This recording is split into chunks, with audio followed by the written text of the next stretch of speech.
Good morning, everyone. Welcome to an online event brought to you by Parkinson's Community of Los Angeles. Today, we are very fortunate to have Dr. Adrienne Keener as our speaker, a doctor I've come to know through my wife's involvement with Parkinson's and whom I have greatest admiration for. I'm Stephen Rubin, and I serve on PCLA's board of directors. For those of you who don't know us, we are a nonprofit that supports families living with Parkinson's through free education programs like this one, support group meetings, social events, and more. Today's Let's Talk Parkinson's is brought to you by our generous sponsors, Abbott, Boston Scientific, Kiowa Kirin, Medtronic, and Supernus, and by donations from people like you. And I can't emphasize enough how important that is. You in the Parkinson's community. If you appreciate what we do, please consider making a donation at www.pcla.org. And thank you in advance for any donations you may make. We rely on your generosity and support, which helps us continue this important work. Now, please join me in welcoming Dr. Adrienne Keener today. Dr. Keener is a board-certified neurologist and movement disorders specialist at UCLA and at the West Los Angeles VA Parkinson's Disease Research Education and Clinical Center. Dr. Keener participates in clinical research and patient care and is interested in interdisciplinary treatment approaches for movement disorders, including DBS, botulinum toxin injection, and rehabilitation therapies. Dr. Keener also serves on PCLA's medical advisory board, and we have a number of advisors. We're very fortunate in Los Angeles to have people as talented as Dr. Keener. Thank you, Dr. Keener, for participating today. With that, I'll turn the program over to you. Great. Thank you so much for having me. I'm looking forward to chatting with you all today on the topic of navigating hospitalization with Parkinson's disease. I've prepared some slides to help us in our discussion today. None of us plan or hope to go to the hospital.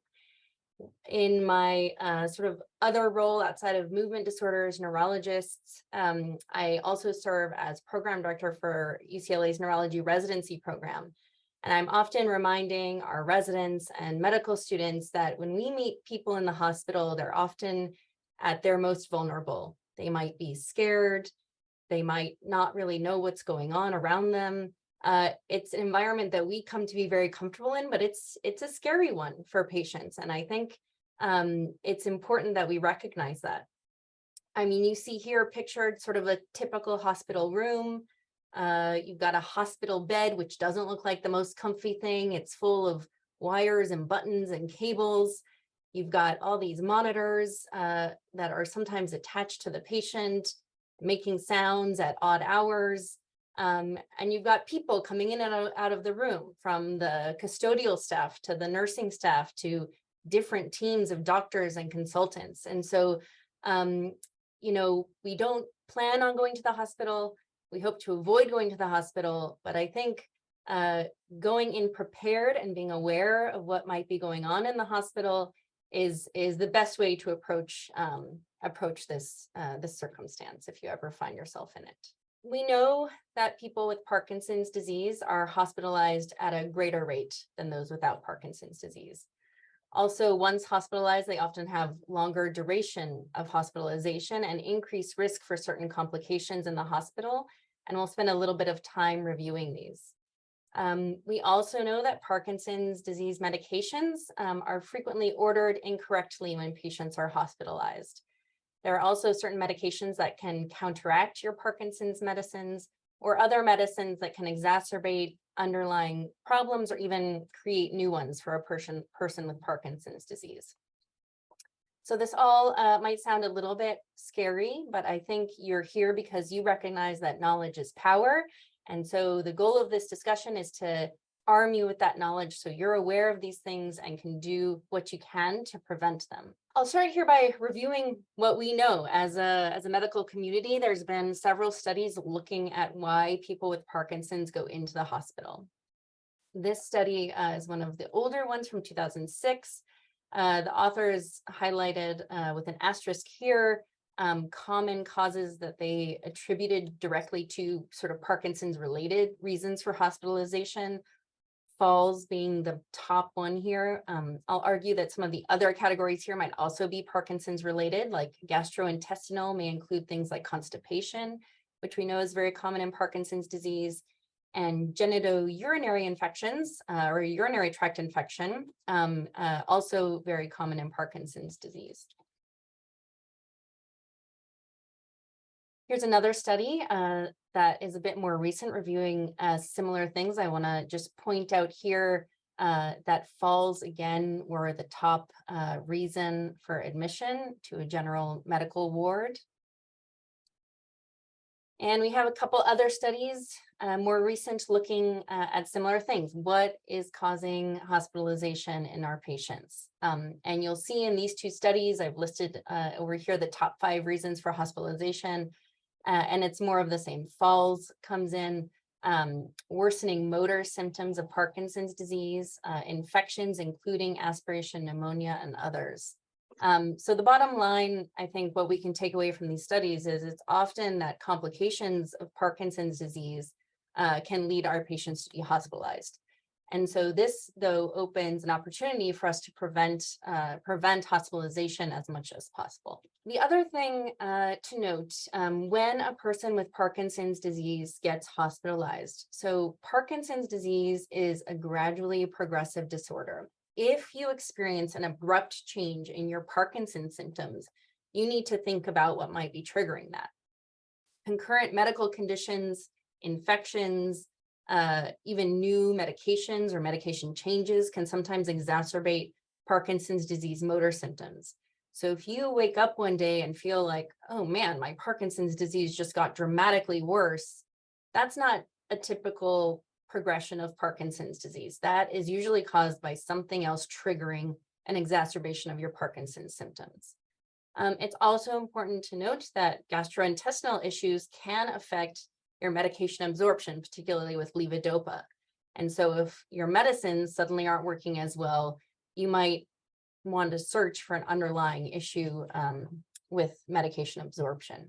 So we know that once you are in the hospital, medication issues are very common. So people with Parkinson's disease often take medications with a very specific regimen. We're often prescribing, as Parkinson's specialists, a cocktail of medications that really is tailored to our individual patient and to their specific symptoms. So many of you know that you don't take your medications sort of just 3 times a day at whatever time you want, but the actual time you take them is pretty important.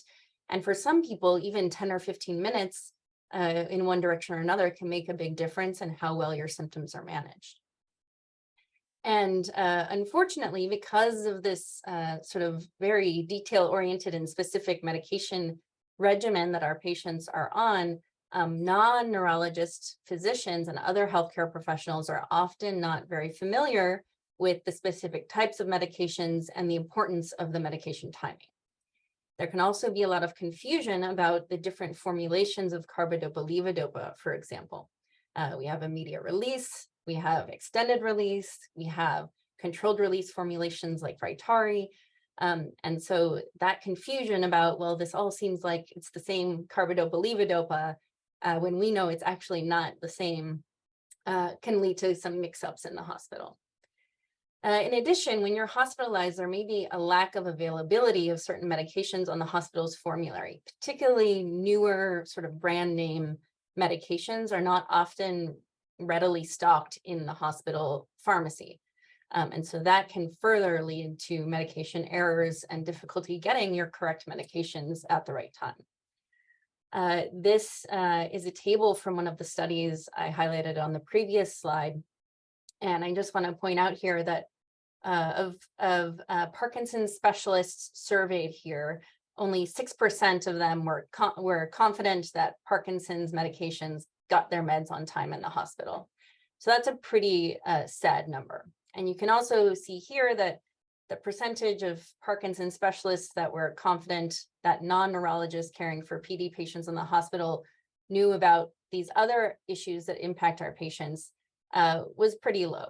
The highest here was, the knowledge that an infection like a urinary tract infection can cloud mental status.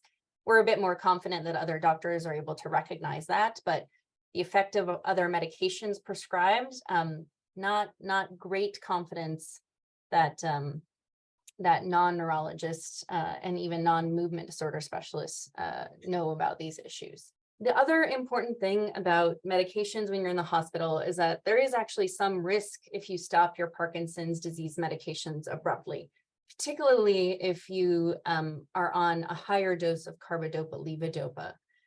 There's a condition that can occur called Parkinson's pyrexia syndrome when that medication is withdrawn very abruptly and can manifest with confusion, increasing stiffness, even fever.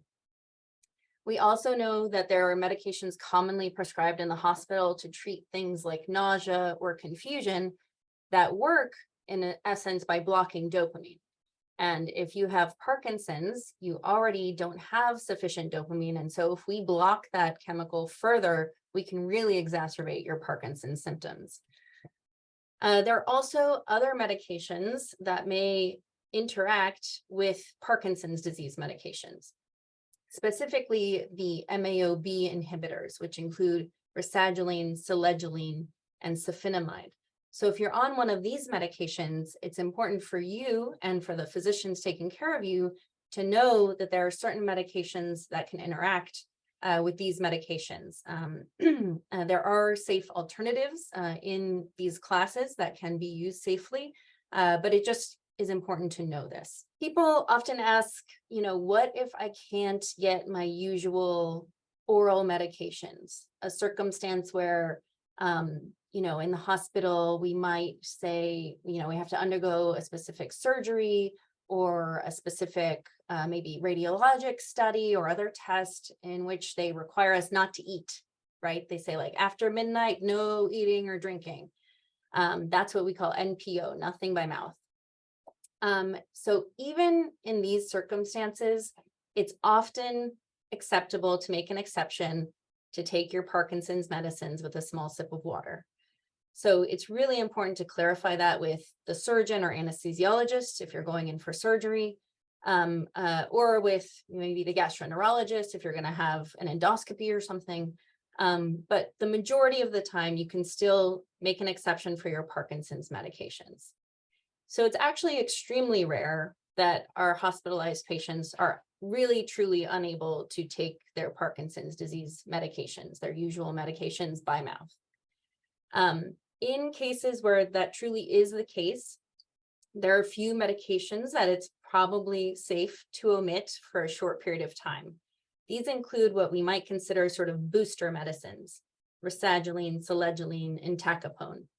Levodopa is really our core medicine, and that's the one that we want to make sure is getting in.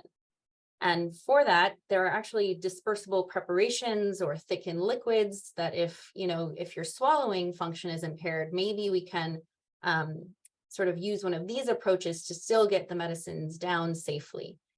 So Parcopa, for example, is a disintegrating tablet of carbidopa-levodopa, dissolves on the tongue.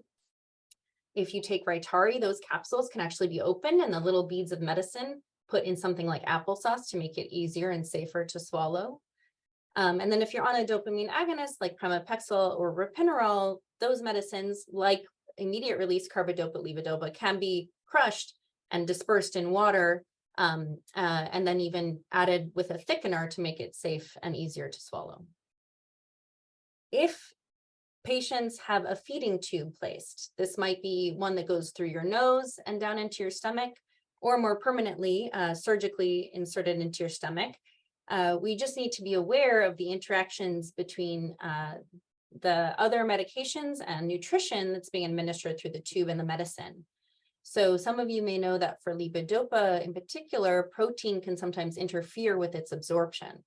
And so if you're getting nutrition pumped in through this tube continuously, we actually need to pause that so that we can let the stomach empty out of that protein, give the medication to allow it to get absorbed, and then resume the nutritional feeding. Certain medications also can't go down that tube. Entacapone and Rytari, beads of medicine can clog the tube. And so we can often convert patients to a regimen that's relying on immediate release carbidopa levodopa, but it's not a direct conversion from these different formulations. And so it's really important that your neurologist is involved in helping your inpatient care team navigate, any adjustments to your Parkinson's medications that are happening in the hospital. The other thing, so aside from dealing with your Parkinson's medications while you're hospitalized, there are also a lot of medication changes, new medicines that are added while you're in the hospital. And as Parkinson's disease advances, we know that people with and without Parkinson's disease, even with normal aging, become more sensitive to side effects of certain medications. This can manifest as confusion or delirium. We'll talk about that a little bit later. It can include provoking hallucinations or delusions. Some medicines can make you very sedated or sleepy, while others can cause insomnia. Some medications can also cause orthostatic hypotension, which is that drop in blood pressure when you stand up. And also, other medications are associated with an increased risk of falling. I mentioned earlier that falls are one of the main reasons our patients end up in the hospital, but it's also one of the main complications that can happen to patients once they're already in the hospital. So the last thing we want is for you to fall while you're hospitalized. Benzodiazepines are one of the most common classes of medications that can really increase someone's risk of falling in the hospital. Now, some patients with Parkinson's disease have something called REM sleep behavior disorder, where they might act out dreams at night. And for that condition, sometimes a low-dose benzodiazepine like clonazepam is prescribed to treat that. That's very different than the short-acting benzodiazepines that are often added as new medications in the hospital to address other issues. So if you're on clonazepam, don't worry about that. That's safe and an approved treatment for REM sleep behavior disorder. But in this situation, we're really just trying to avoid the addition of new medicines in the hospital that would increase your risk of falling. General advice if you're in the hospital with Parkinson's disease. So be aware is the most important thing. Don't just assume that your medications are going to be ordered correctly and given on time. So you can ask to double check the orders. Review of what other medications are being dispensed, ask questions. If somebody, if the nurse comes by and says, here's this medication that your doctor ordered for you and you don't recognize it, it's okay to ask, like, what is this medicine? What is it for? Try as much as we can to minimize the addition of new medications, pain medications, sleep medications, muscle relaxants, sometimes are prescribed rather reflexively in the hospital. In fact, some hospital admission order sets have just by default, these medicines sort of added to the list sort of as needed, right? And so it's important to be mindful of what medications are getting added on while you're in the hospital. Most importantly, good communication is key, and being an advocate for yourself or your loved one with Parkinson's disease is going to be really helpful. So to facilitate that communication, I always tell my patients, like, please have your inpatient care team call me. It's, we can send emails all day, but I think a telephone call is really the best way for your doctor on the outside, your neurologist who's caring for your Parkinson's, to be able to talk directly to the doctors in the hospital about, what's going on and how they can give the best advice to make sure that you have a successful hospitalization with Parkinson's disease. Bring a list of your medications to the hospital. I suggest keeping it in your wallet or purse or glove compartment, in case you're in the hospital, unexpectedly. If you're on sort of these non-formulary, newer brand name medications, if it's possible to bring the bottle of medication to the hospital, that can sometimes help prevent delay or lapse in your therapy. If you get admitted to the hospital and they're like, oh, we don't have the Rytari here on formulary in our pharmacy, we have to order it, it's going to take a couple days. If you can bring your own supply, they can usually then sort of log that and distribute it to you so that there's no lapse in your treatment. So let's go through some of these complications that can lead to hospitalization or even occur during hospitalization. And the first are infections. So aspiration pneumonia is very common in Parkinson's disease. And you can see in this diagram here can occur because of changes in the way your brain controls your swallowing muscles and the coordination of that. Can also occur if you have a lot of gastric reflux, where contents from the stomach are coming up into the throat. What happens in aspiration pneumonia is that things that we intend to swallow and have go down our esophagus into our stomach end up sneaking through and going down your windpipe. Some people may have even experienced a feeling that like, oh, something went down the wrong pipe. You know, this might be like coughing when you're eating or drinking, and you can feel sort of even, sometimes patients even feel their saliva sort of going down the wrong pipe there. So if that happens significantly and things go into the lungs, it can seed an infection there.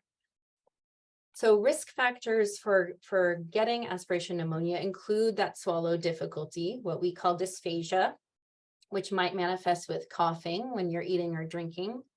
If somebody has more advanced Parkinson's disease with dementia, or if they're in the hospital and experiencing delirium, an acute confusional state because of the hospitalization, that loss of sort of conscious awareness might lead people to eat more impulsively, not really be as mindful while they're eating and swallowing, and that can increase the risk. Sometimes with Parkinson's disease, people have drooling, difficulty with secretions, and so that can also increase the risk. If you have difficulty speaking, what we call dysarthria, which is slurring of your speech, those same muscles that can control how well we can articulate our speech can also control how well we're able to swallow. And so that might be something that signals somebody might be at a little bit of higher risk for aspiration. And of course, if you're in the hospital for a long time and immobilized for a long time, you know, laying in bed for a long time, that can increase the risk as well. So the key here really is prevention. And this is where getting our speech therapists, getting a swallow assessment, getting swallow and speech therapy to help strengthen those muscles and learn strategies to minimize this risk is really important. And also when you're in the hospital, often they can get a dietitian or nutritionist involved to make sure that you're getting the nutrition you need, even if that means having to modify the diet to make that swallowing safe. A couple of other infections that we worry about in the hospital would be urinary tract infections. So sometimes in the hospital, you have to have a urinary catheter placed, and that can increase the risk of bacteria getting in there and causing an infection. And for some people, the only symptom of this might be that they're acting a bit more confused or their Parkinson's symptoms seem acutely worse. And this could be one of the first signs that an infection is brewing. Pressure ulcers can also occur in the hospital, particularly if you're critically ill in the ICU, nutritionally depleted, or immobilized for a long period of time. And really, hospitals have protocols for pretty aggressive prevention and treatment of this. I mentioned delirium a couple of times earlier, and I want to take a minute to sort of define this, describe what it is. So delirium is really an acute confusional state. Another medical term for this is encephalopathy. And usually this occurs when something has sort of triggered sort of the brain to decompensate. It's characterized by inattention, this waxing and waning orientation. When somebody is very delirious, they might not be forming clear memories. So at the end of a hospitalization, your loved one might not even remember things that happened earlier in the hospitalization when they were confused. Sometimes patients can become quite agitated and then later be quite lethargic and sleepy. Sometimes hallucinations or delusions can accompany this or inappropriate behavior. And often with delirium, an impaired sleep-wake cycle can contribute where patients are then sleeping all day and then very awake and confused at night. And sometimes it's very hard to recognize. It can be very mild, especially initially. So if you are a caregiver of somebody with Parkinson's who's in the hospital and you start to observe that your loved one isn't acting quite right, they seem a bit confused, they might not know, what time of day it is. Is it morning? Is it evening? That could be a sign that they're starting to experience a little bit of delirium. So it's usually many factors that ultimately culminate in this situation. So underlying infections, dehydration, changes in medications, just being in an unfamiliar and new environment, low oxygen, blood loss, electrolyte imbalances, all these things that can happen when you're sick and in the hospital. How do we manage this? Well, reassurance and education is important. It's important to know that even though this might be waxing and waning over time, it generally improves slowly. Minimizing new medications that might trigger this. Again, I'll reiterate, trying to keep a regular sleep-wake schedule. So that means even when you're in the hospital and you're sick, trying to open the window curtains, let some natural light in during the daytime, trying to minimize disruption as much at nighttime so you can get good sleep even in the hospital as much as you can is important. And then having somebody there with you. So whether that's a family member or even what we would call a sitter, sort of usually an LVN or a nurse assistant who can come sit with you to sort of help keep you oriented and engaged during the daytime.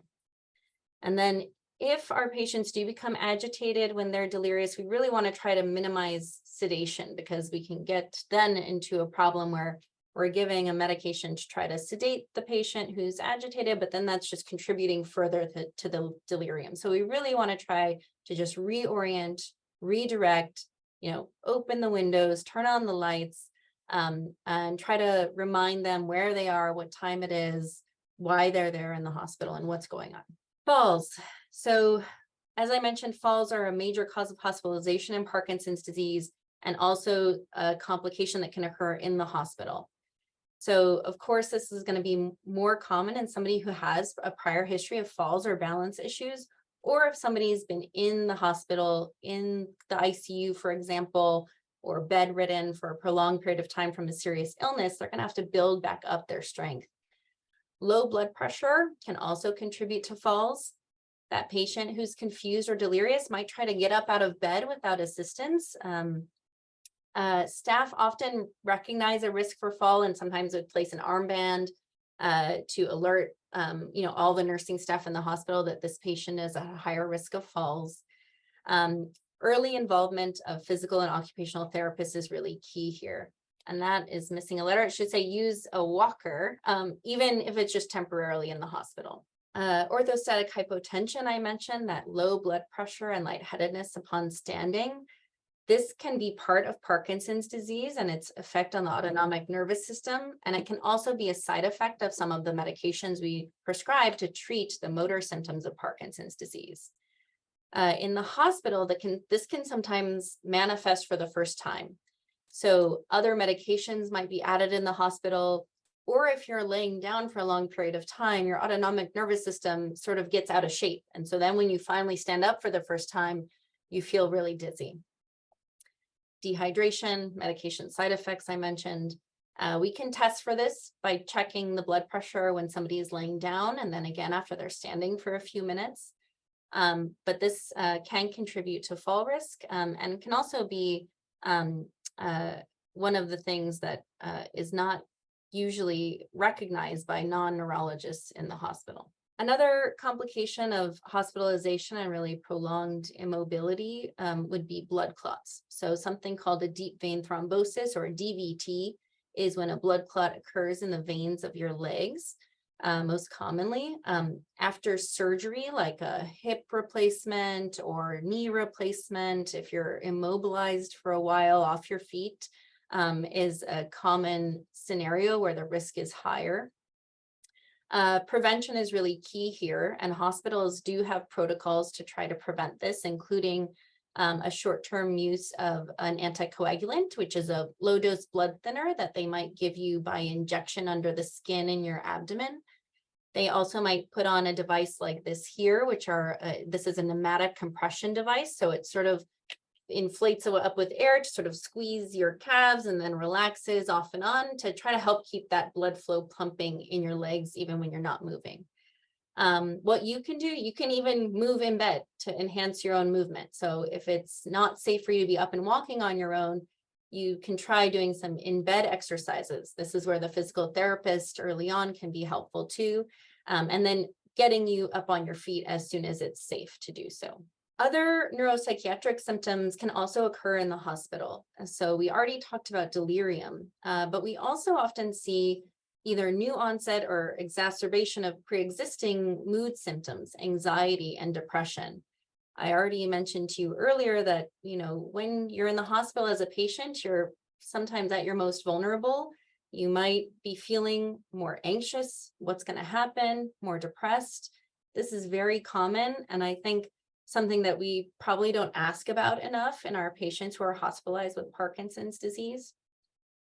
You can also, if you're not anxious or depressed, you might just be feeling very frustrated or sort of demoralized. I know I hear from patients sometimes like, I was doing so well and then I had that fall and I'm just really, really feeling sort of defeated and a bit negative.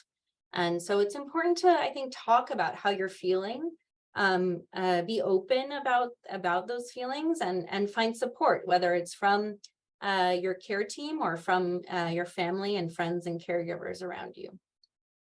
We also talked about hallucinations and delusions. Some patients can experience this as part of their Parkinson's disease, sort of even outside of the hospital. And then when they get hospitalized, it can be exacerbated. So the new environment, unfamiliar faces coming and going can really sort of prime somebody for experiencing hallucinations or delusions. And then we know that sleep is affected in almost all patients with Parkinson's disease. And when you're in the hospital, there are a lot of features in the environment that can contribute to sort of exacerbating these sleep-wake disorders. So insomnia, I already mentioned you might have, nurses coming in throughout the night, checking your blood pressure every 4 hours. That's very disruptive to your sleep. There might be lights on in the room, you also might be having more daytime sleepiness. I know when I'm under the weather, I just want to sleep a lot more. And so that can happen too in the hospital. And then I mentioned earlier, if you have REM sleep behavior disorder acting out your dreams at night, that can also be exacerbated in the hospital when you're acutely ill and not sleeping well. If you have an advanced therapy for managing your Parkinson's symptoms, like DBS or Duopa, you are really more knowledgeable about these therapies than most of the physicians and nurses you'll encounter in the hospital. So it's really important that you and your caregiver really advocate, inform your care team. Look, I have this device. This is what it's for. If you have DBS, bring your patient programmer to the hospital with you. It's not a guarantee that the hospital you're at will have a programmer there or someone who's knowledgeable about how to use it. If you have Duopa, you'll probably need to bring your cartridges with you to the hospital so they can be administered. And as I said before, put your team in the hospital in touch with your physician who's managing your DBS or Duopa so that from the beginning of your hospitalization, your neurologist can be in touch with your inpatient team and help guide them if any questions arise regarding management of these devices. If you have DBS, it's also important to know that you might need to turn off the device if you're undergoing surgery or if you need an MRI, and there are special precautions we have to take during surgery or when getting an MRI scan to make sure that the device isn't damaged. I want to take a step back here and talk a little bit about some challenges for caregivers. So caregivers often describe feeling helpless or hopeless when their loved one is hospitalized. They feel like they might not know what's going on. There are many new people. Every shift, the person changes who's taking care of your loved one. And so communication with the care team can be a real source of stress.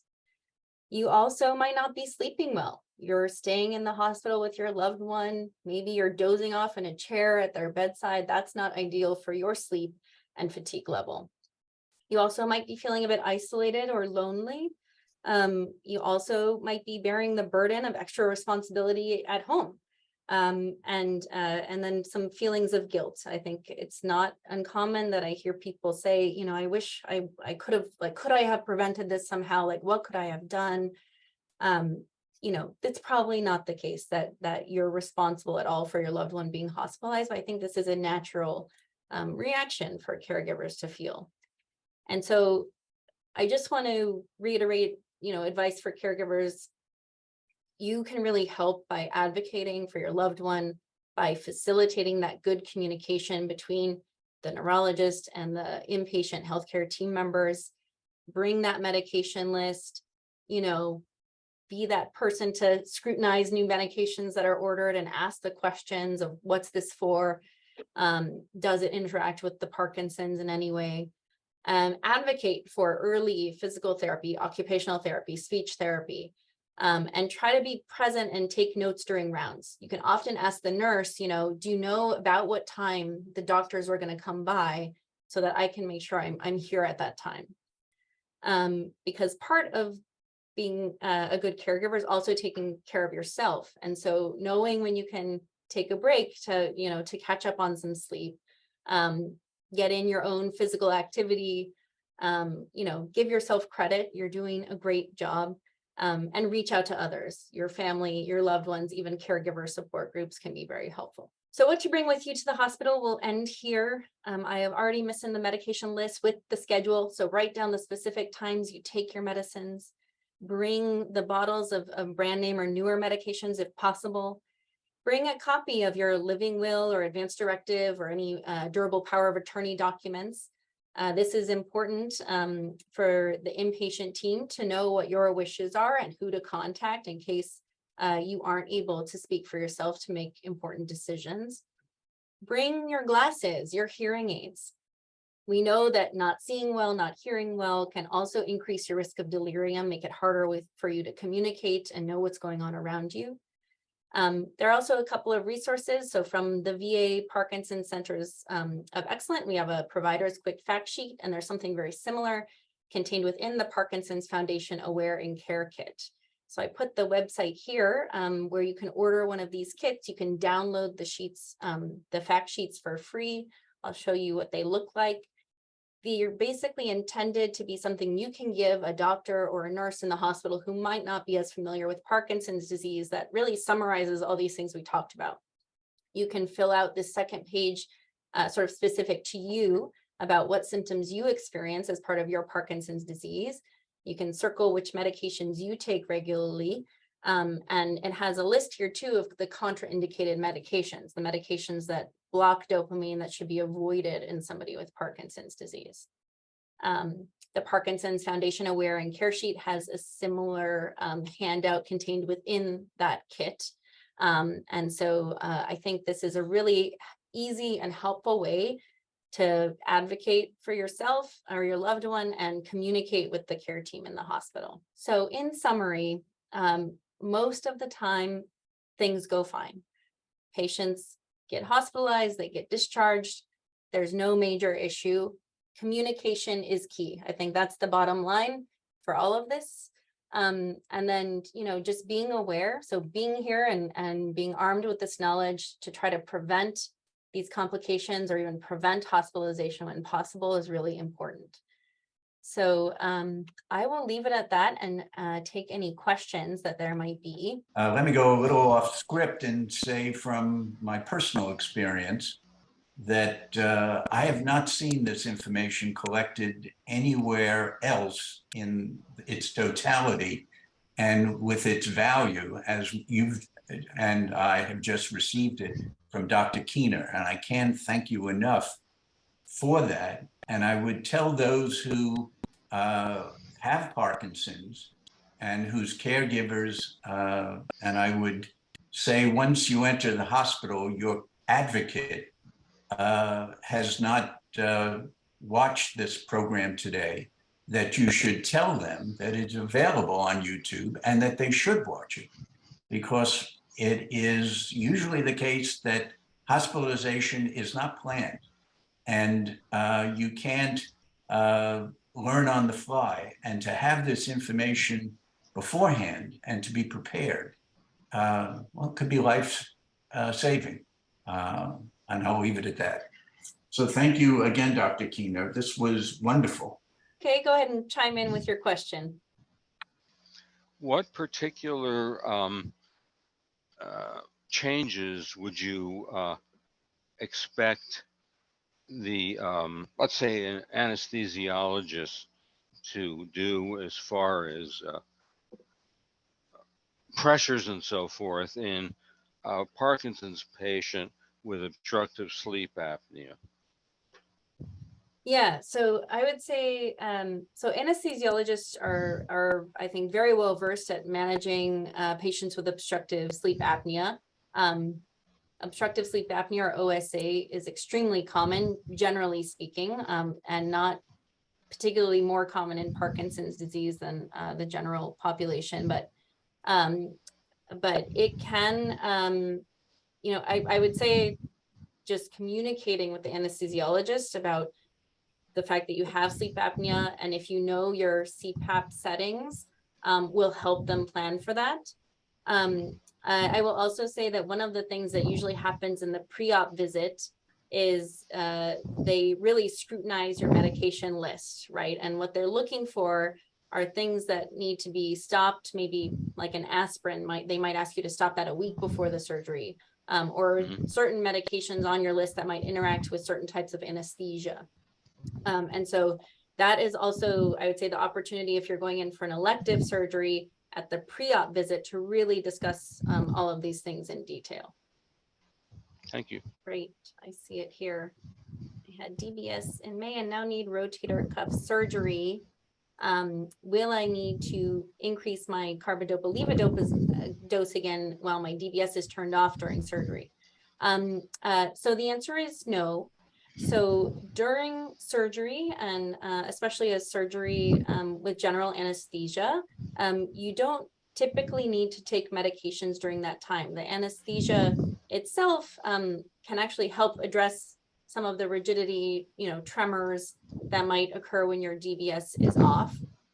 I will say, if it's a planned surgery like that, like rotator cuff surgery, just clarifying, what time you can take your last dose of medicine before the surgery, and then as soon as you recover and come out of anesthesia, to resume your medication, as soon as it's safe for you to swallow, as soon as you're sort of awake and alert and able to swallow your medicines again, to just resume it as soon after as possible. They will also turn your DBS off right before they take you back for the surgery. And similarly, as you recover, they can turn it right back on as soon as you're done with the surgery. So it should be fine. You should not need to do any extra medications during the surgery. So we have another question now from Catherine and Jerry, and I'll read it. My friend's husband was hospitalized, surgery for an aneurysm. My friend was at his bedside 24/7, except for bathroom breaks. Before she left for one of these, she told the nurse that she had just administered her husband's morning dose of 3 levodopa pills. When she returned, the nurse told her that she just gave the patient 3 levodopa pills. So he was given 6 pills in all. She asked him why he didn't tell the nurse that he had just received his morning meds. He said he was just tired. Do you have any suggestion in terms of communication so this never happened again? And take that question mark with emphasis. Yeah.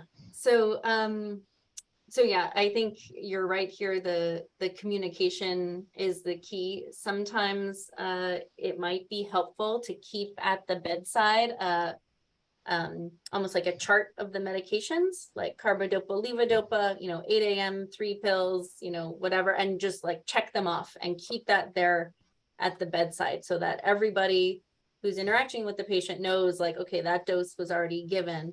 I think here it sounds like the transition between the home meds being administered and then the hospital meds being distributed was where the miscommunication happened. They didn't really know what had already been given. And so then they just gave, dispensed them from the hospital pharmacy probably. I hope that everything was okay, having received 6 levodopa tablets at a time. But I think the communication is key. So maybe in that circumstance, sort of having something written down to indicate that that dose had already been received, there's a checkbox at the 8 a.m. time, like don't give the 8 a.m. dose again. The next one is due at 11 or, whatever, where you could sort of see it visually. Maybe that would help. But, and emphasizes the importance, though not the absolute guarantee of the benefit of an advocate in the room with the patient. Yeah, Stephen, no, but of course you have to go to the bathroom. So not your fault. Of course you need bathroom breaks. Yeah. Yes, and not to feel guilty, which Dr. Keener was one of your points. Stephen Sexton asks now, how complicated would COVID be with having a PD? Yeah, so I think, I think the pandemic was a challenging time for us all, but also a real sort of wake up call and call to action. I think, so COVID, like any other respiratory infection, can exacerbate Parkinson's symptoms, cause people to be confused or have delirium. And if you have more advanced Parkinson's disease, you might have rigidity in your breathing muscles so that it's harder for you to take really deep breaths. And on top of COVID, you might also be at risk for aspiration pneumonia. And so when those risks intersect, it can certainly lead to more severe infection and complications. But I have not seen any evidence to suggest, for example, that people with Parkinson's are at higher risk of developing long COVID or anything like that.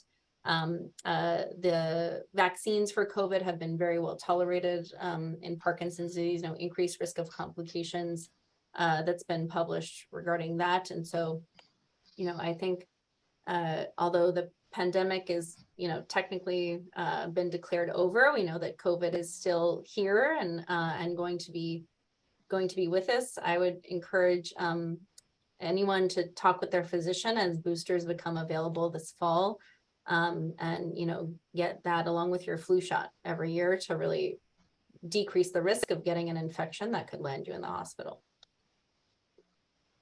We have another entry, this one from Robert Hung, responsive to the last question. And he says, when Robert had COVID, he also could not take Paxlovid because of interaction with other PD meds. So that would be another consideration, I suppose, with COVID.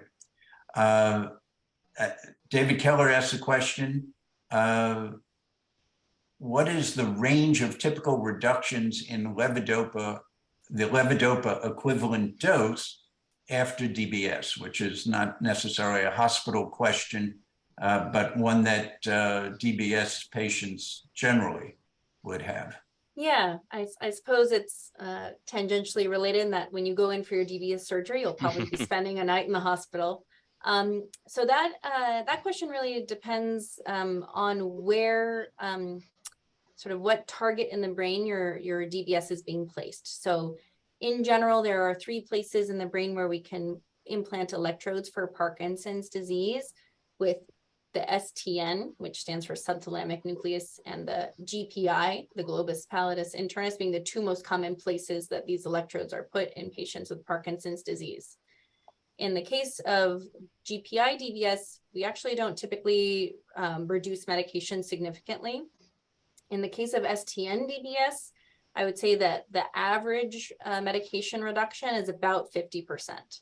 But that sometimes depends on what other medications you might be taking for your Parkinson's disease, in addition to levodopa, such as dopamine agonists or amantadine formulations, for example.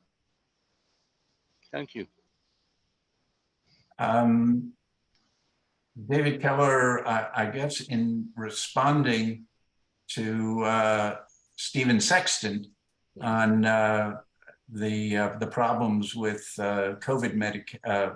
Parkinson's medication with COVID, suggests, and this is David's suggestion, take meds that the hospital does not stock? Maybe I don't understand the question. Yeah, I Like think, retard. yeah, I saw a comment of higher in the chat too, about opicapone, which is a newer COMT inhibitor that also might not be stocked in the pharmacy. So yeah, I would say that, you know, our armamentarium of medications for Parkinson's disease continues to grow, but many of these newer medications are not on hospital formularies. And, you know, so if you take something like opicapone or Rytari or Nurians, and especially if you have Duopa, you probably need to bring your own medication supply to the hospital. David Keller again adds, to avoid duplicate doses given by the RN. I'm not quite certain. Yeah, I will say if you bring your own medication supply to the hospital, you should not be taking it from your bottle yourself at the bedside. Usually, you know, sort of for sort of tracking purposes, the hospital will actually have you turn in your bottle of medication so that it can then be dispensed by the nurse to you so that they have some way of tracking that the doses are being given. So, you know, if you bring your own medications to the hospital, don't like hide them under your pillow and take them surreptitiously, like just turn them in. The pharmacy will log them that this is your medication supply. And then the nurse can dispense it to you so they can keep track in their computer system that you're getting the doses. I would Good say answer. You understood it better than I did, but you have training for it. yeah, That seems to be, no.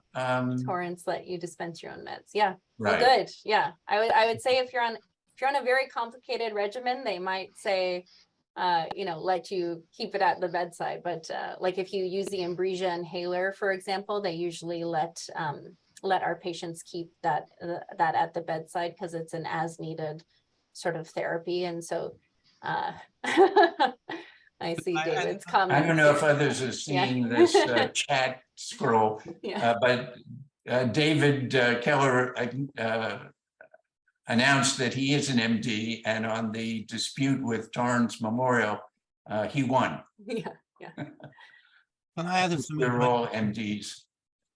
No, Are there no. any other that was the, questions? Yeah, I have a That was suggestion the- on what we did when you were discussing it being your own advocate and looking after medications that they bring to you and so on. I plan to create a journal, you know, when and if I'm going in for hospitalization, and to keep it as best I can, and then at least I've got something to compare to.